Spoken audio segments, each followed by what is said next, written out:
Porque a Bíblia nos diz no Evangelho de João, no capítulo 11, no versículo 17 em diante: quando Jesus chegou, já faziam 4 dias que Lázaro havia sido sepultado.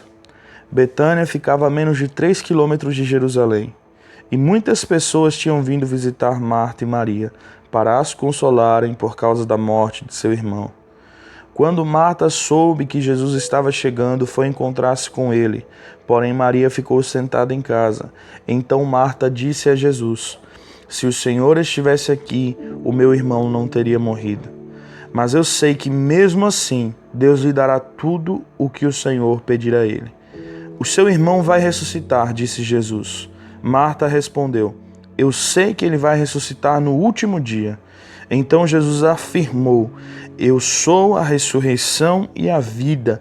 Quem crê em mim, ainda que morra, viverá. E quem vive e crê em mim, nunca morrerá. Você crê nisso? Sim, Senhor, disse ela. Eu creio que o Senhor é o Messias, o Filho de Deus que devia vir ao mundo.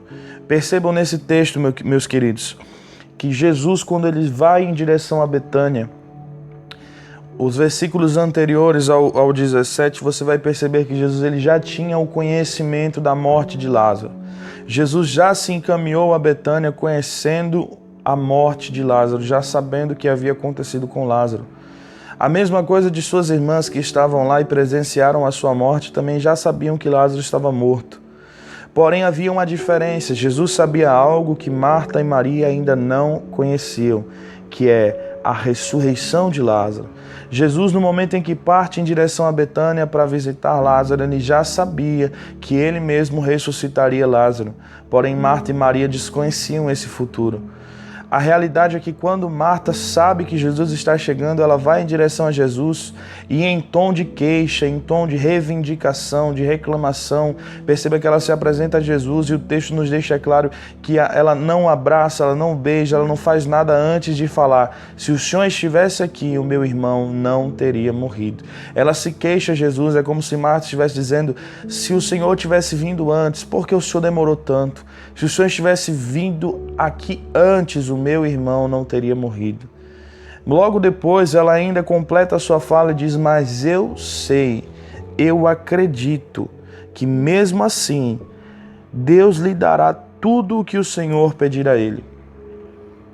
Perceba que Marta, ela professa com a sua boca que crê que Jesus pode orar e tudo que Jesus pedir ao Pai, o Pai lhe concederá. Marta declara com a sua própria boca, com a sua própria voz, que crê que Jesus pode orar e as suas orações serão concedidas pelo Pai. Mas nos versículos seguintes, Jesus ele declara para Marta: o seu irmão vai ressuscitar.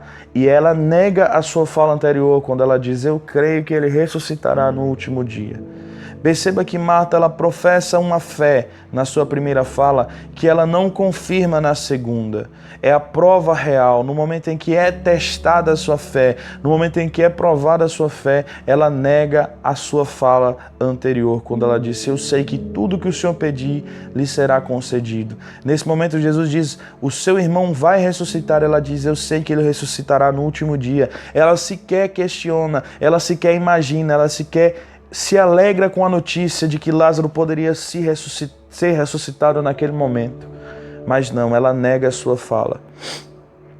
Muitas vezes isso acontece conosco, meus irmãos. Muitas vezes nós professamos com a nossa própria boca: eu creio que Jesus pode me curar, eu creio que Jesus pode curar fulano, eu creio que Jesus pode curar meu parente, o meu familiar, o meu marido, a minha esposa, os meus filhos, eu creio que Jesus pode libertar a minha família, eu creio que Deus pode transformar a minha vida, transformar a minha casa, transformar o meu ministério, eu creio que Deus pode fazer isso, aquilo, mas nós não colocamos a nossa fé em xeque, nós não colocamos a nossa fé em prática. No momento em que nós declaramos, aquela fala é exatamente superficial, e no momento em que nós precisamos colocar à prova a nossa fé com ações e com atitudes. A nossa fé muitas vezes ela é superficial, elas são feitas e constituídas única e exclusivamente por palavras. Na hora que precisamos exercê-la com ações, nós não fazemos. Foi isso que aconteceu com Marta. Marta professou com a sua boca que acreditava,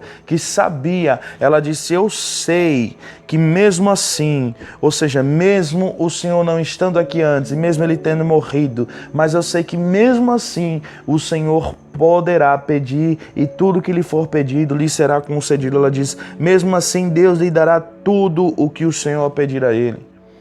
O problema é que quando Jesus ele diz para ela: seu irmão vai ressuscitar, ela mesmo duvida daquilo e ela não deposita a sua fé. Isso acontece com a gente todos os dias. Nós professamos com a nossa boca que Jesus pode fazer algo maior, mas no momento em que nós precisamos exercer a nossa fé, nós duvidamos da capacidade de Deus e da nossa própria capacidade e acabamos desistindo do milagre e colocando ele lá para frente, quase que impossível de acontecer, ou talvez até não, mas não precisa ser assim.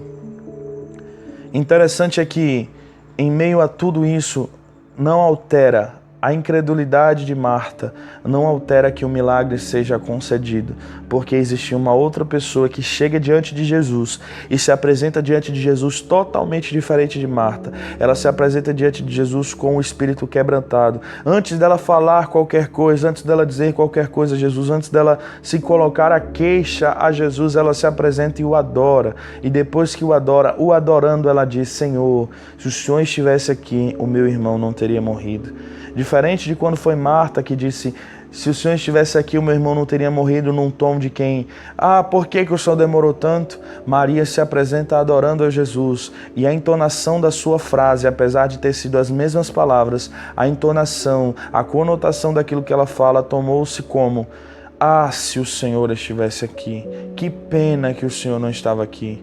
Porque eu sei que se o Senhor estivesse aqui, o Senhor teria curado meu irmão. A realidade é que Jesus ele se emociona ele se quebranta diante do quebrantamento de Maria. E ele então pergunta: onde está o corpo de Lázaro? Onde está Lázaro? Onde Lázaro foi sepultado?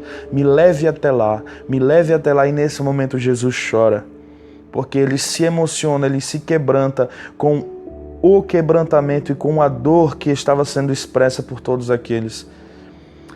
Então, nós entendemos também, meus irmãos, que é muito importante a forma como nós nos colocamos diante de Deus no momento em que nós estamos exercendo a nossa fé.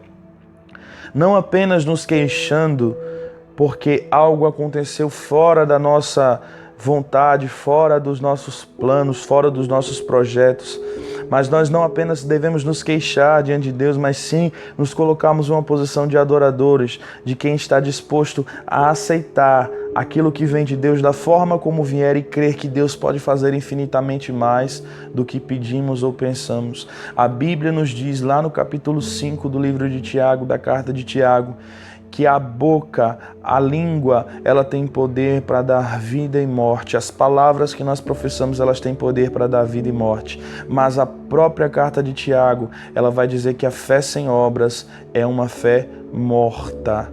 A fé sem obras é uma fé morta. Portanto, nós devemos andar em comunhão com as obras e com a fé, para que a nossa fé ela seja manifesta em obras e assim, com um coração quebrantado, com a atitude de um adorador, nós possamos comover o coração do Senhor e ter o seu favor a nosso favor.